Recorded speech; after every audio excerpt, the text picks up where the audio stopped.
Advice to you, Mr. Rizkaya, sumugal kayo ng konti. Wala yung hindi pwedeng siguruhan. Lahat yan susugal. Kasi once na ma-admit kayo, wala pa rin kasiguruhan na tuloy-tuloy kayo may immunity. May mga sinusunod lang requirements eh. Yung absolute necessity ng inyong testimony, corroborate ng independent evidence, of course, not the most guilty, and so forth and so on. Chair.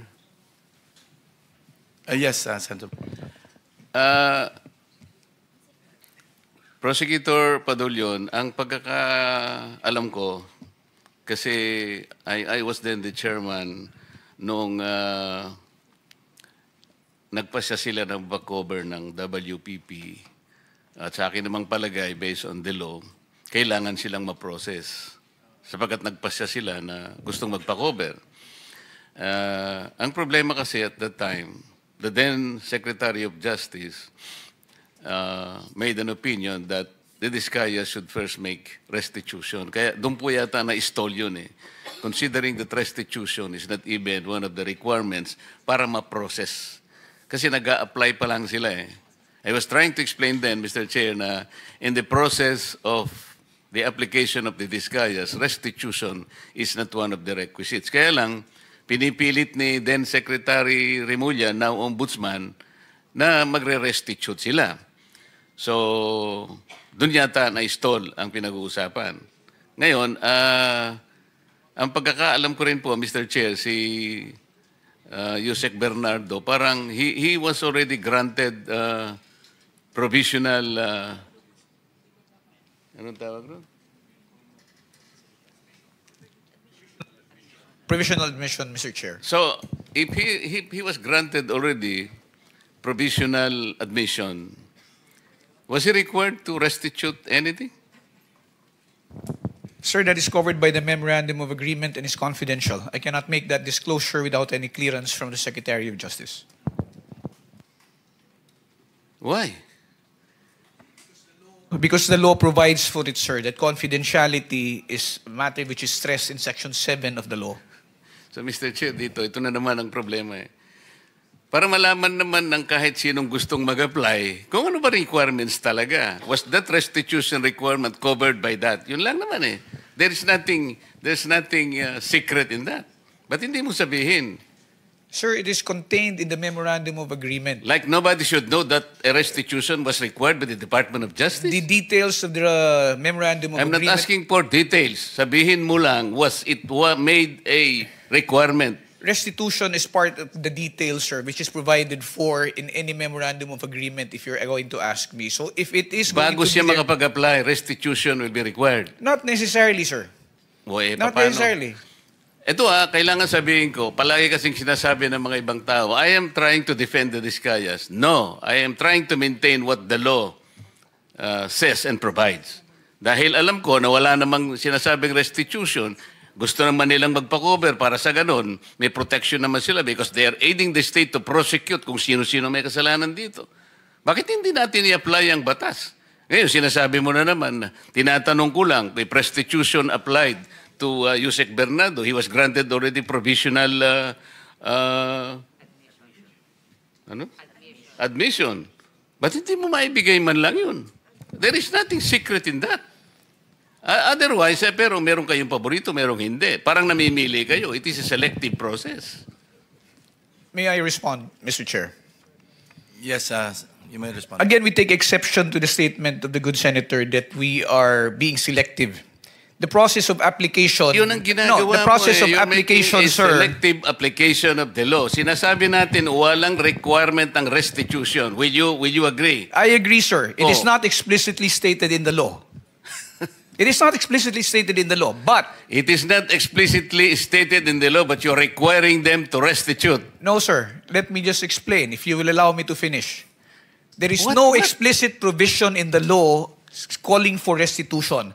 However, there is a memorandum of agreement whereby terms and conditions can be stated therein And if there is agreement as to Alam mo, restitution, yung the same can memorandum be of included. agreement, hindi siya kasamang restitution. Yung pagka siya na-admit na as state witness, kaya mo lamang siya lalagyan ng memorandum so that he can cooperate with the DOJ in prosecuting this case. Precisely, Huwag mong sir. iisipin na i-include mo yun sa memorandum. You are deviating from the law itself. There is no deviation, sir. Sabihin mo sa akin kung anong provision that the memorandum will require restitution. There is nothing in the law, again, which states Ito that... yung problema ninyo. Palagi kayong ganyan kung makipag...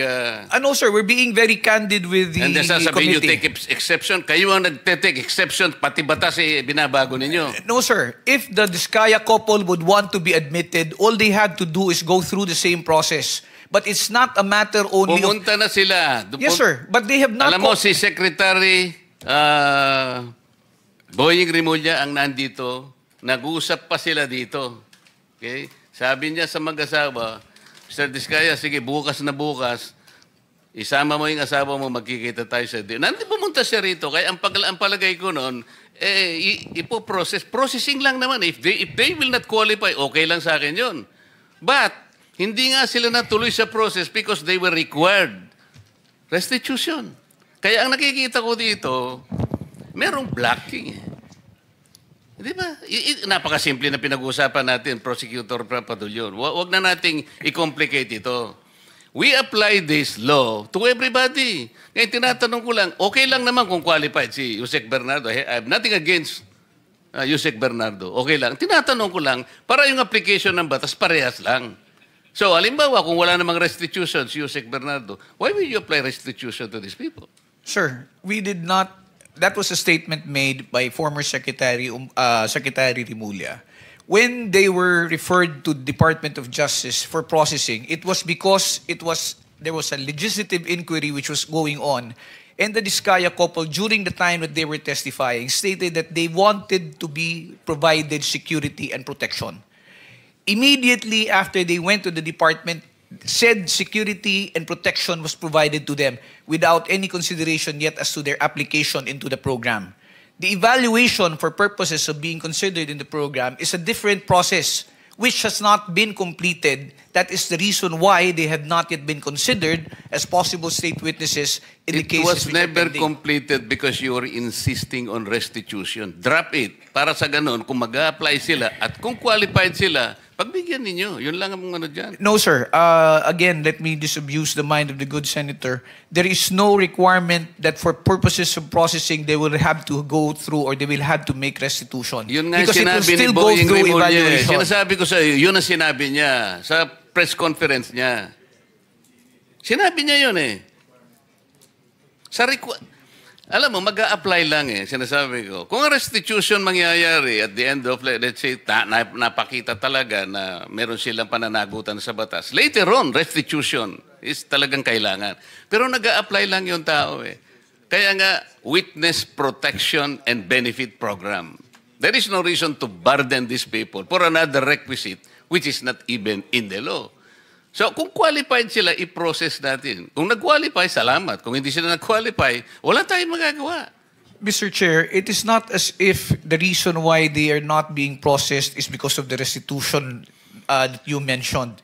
The fact is... Prosek, ang sinasabi ko, hindi, yun ang naging unang dahilan kasi, kaya siguro nabanggel ito. Maraming procedures dyan. Kaya lang, ang sinasabi ko, ang pinipilit kong ipaintindi sa'yo, ay yun doon pa lang doon pa lang na-stop na sapagkat pinilit ni Secretary Boying, mag-restitute ka muna. Sabi ko, nawala na. Mr. Chair, kung ang gagustuhan po ng Diskaya couple is makonsider sila o ma-process sila, let's take away the aspect of restitution. But they have to comply first with the requirements, which is the submission of the affidavits to justify the department being able to evaluate the same. Let's not talk about restitution. Tapos na. Okay na yun. So wala nang restitution. Mr. Diskaya, Ms. Diskaya, kung talagang gusto nyo at kung gusto nyo mag-apply talaga, ayun, wala nang restitution. Pero kailangan mag-qualify kayo. Kung hindi kayo qualified, wala tayong magagawa. Mr. Chair, may I interject? The Vice Chairman is recognized. I just want to be clarified, PG Fadulyon. Ano ba talagang gusto ng DOJ to be mabigyan ng restitution immediately? Kasi may sinasabi ni Senator Marcoleta, there will be a process. What is your stand here? Sir, my position is this, if I may. Restitution, Senator Marcoleta is correct when he pointed out that restitution is not a requirement under the WPSB law. Okay. It is, as I said, it is not explicitly stated there. However, when the process of when the witness who applies to to be admitted into the program is evaluated, and for example they qualify, their qualification is now subject of a memorandum of agreement between the department represented by the secretary and the applicant. Now, in the memorandum of agreement, there are terms and conditions that may be agreed upon or imposed by the parties. And restitution is part of them. If I may be allowed to explain further. Kung halimbawa po, meron po tayong witness na nag-a-apply sa programa. At sinasabi na nila, I am remorseful, ako po ay nagkamali, ako po ay nakakatanggap ng pera, naggaling sa nakaw o hindi sa matamang paraan, at ito po ay sosoli ko. Sasabihin po ba ng department, hindi naman kasi part ang restitution dito, so hindi mo kailangan magsoli. Kaya po yan inilalagay sa memorandum of agreement kung meron man, para lamang po masiguro din ng department na at least kung meron pong ill-gotten wealth, or if a person is unjustly enriched, monies will be returned back to the coffers of government. Remember, sir, if one is covered under the program, one of the results would be if there is a case where they will be testifying as a witness, they will not be included in the information anymore. And if they're not included in the information, it means they have no criminal liability, and forfeiture will not lie as against them. A process which will happen much later. Okay, so Republic Act 6981, PG Padulyon, Section 5, it states na to comply with legal obligations plus to cooperate with respect to all reasonable requests. Ang tanong ko po ngayon, ano ba ang mga unreasonable sa pagbabalik na ninakaw na yaman? Can you give me some? Let me just be clarified, Mr. Chair. Ano po ang ano ang reasonable kung magbabalik po? Kasi ang sabi, legal obligations, reasonable requests. So it's a reasonable request. Pero it doesn't mean to say na you are, it's their obligation. Is that Yes, sir. correct? Yes, sir. Kasi po, kasama po yan dun sa pagpapakita po ng pagsisisi ng kung sino man pong aplikante na sinasabi niya, kung ako po ay may nakuhang yaman sa pamamaraan na hindi po legal, at ako po ay humihingi ng kapatawaran, at ako po ay willing na tumistigo, at isosoli ko po. Natural po, ipapalagay po natin yan sa loob ng Memorandum of Agreement, at yan po ay mapupunta sa gobyerno. Kaya po, ang tanong ko po ngayon sa PG Padulyon is that reasonable ba o unreasonable ang pagbabalik ng pera na kinuha sa taong bayan? Which is which? It is definitely not unreasonable. I would say it is only reasonable and within reason to return the same. Thank you, Mr. Chair. Hypothetical, halimbawa, nag-apply yung couple, Diskaya couple. Sinabi nila, halimbawa, papasok sila sa MOA. Okay, ito po yung aking mga account numbers, ito yung bangko, willing po akong i-waive kung magkano man ang laman nitong account number na ito. Tama po ba yung hypothetical situation na ganon? That would be one correct means, Mr. Chair. Or halimbawa, ito po yung estimate ko na kinita ko sa aming pagkokontrata na merong ghost project. Nag-estimate siya. Nagbigay siya sila ng estimated amount na sa tingin ninyo acceptable kasi yun ang base rin sa reasonable na computation. Kasama rin yung sa MOA. That will also be included in the MOA, sir. So hindi immediate na Hindi po pagpasok nila, babayad na kagad sila. Parang extortion yun. Yes, sir. Hindi po immediate kasi mangyayari niyan is parang Correct. you paid your way to be able to be admitted. Parang you buy your Yes, way sir. in to the Yes, program. sir. Ito po, it's a So necessary... merong miscommunication.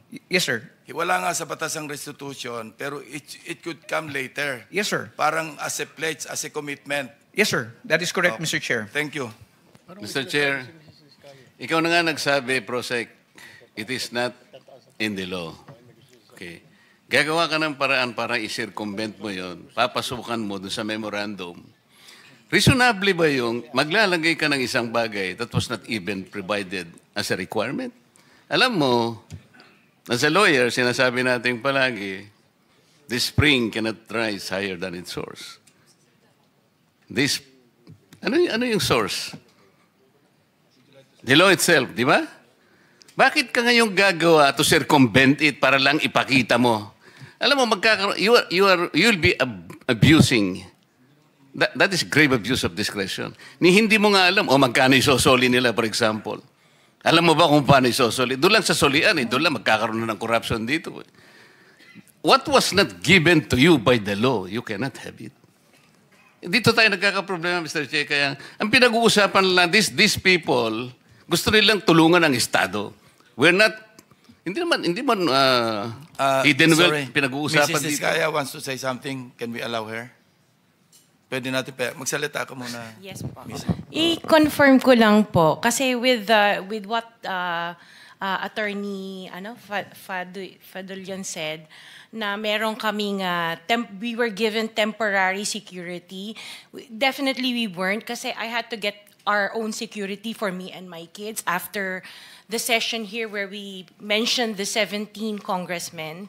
So hindi po kami nabigyan ng DOJ ng any security whatsoever.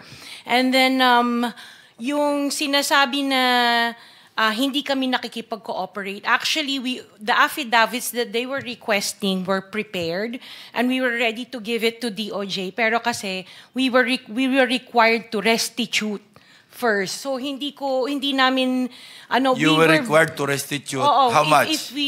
Wala silang sinabi na amount. So hindi namin alam kung ano yung restitution. Baka stipulation lang. So it was one of the one of the stipulations PG, that baka stipulation lang was yun. asked of us.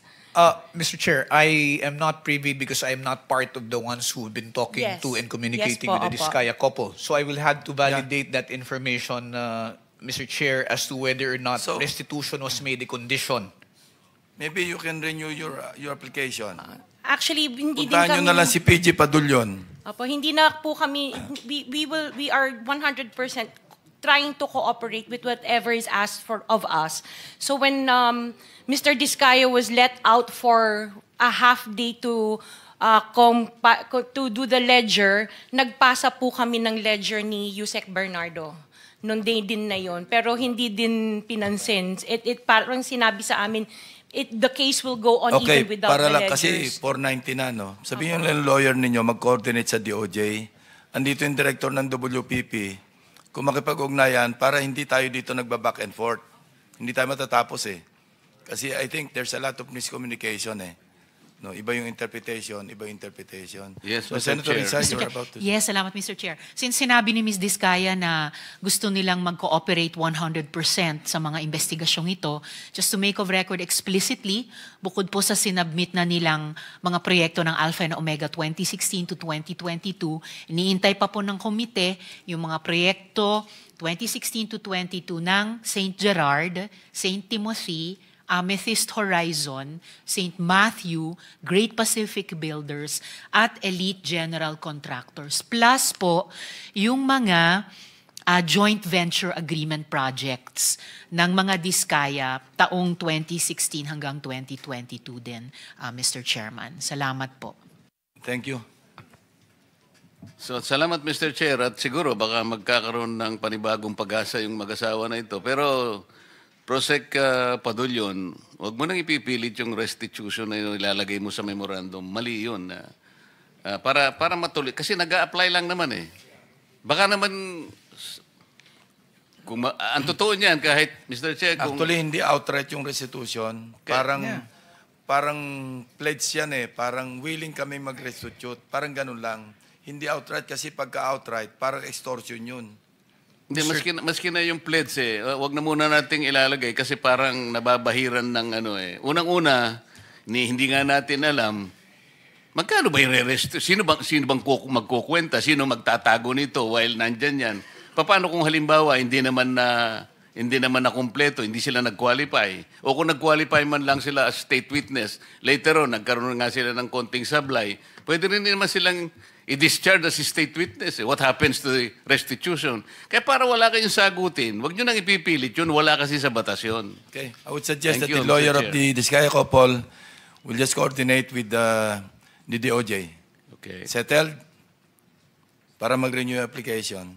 Yeah, thank you very much. So, Meron pa?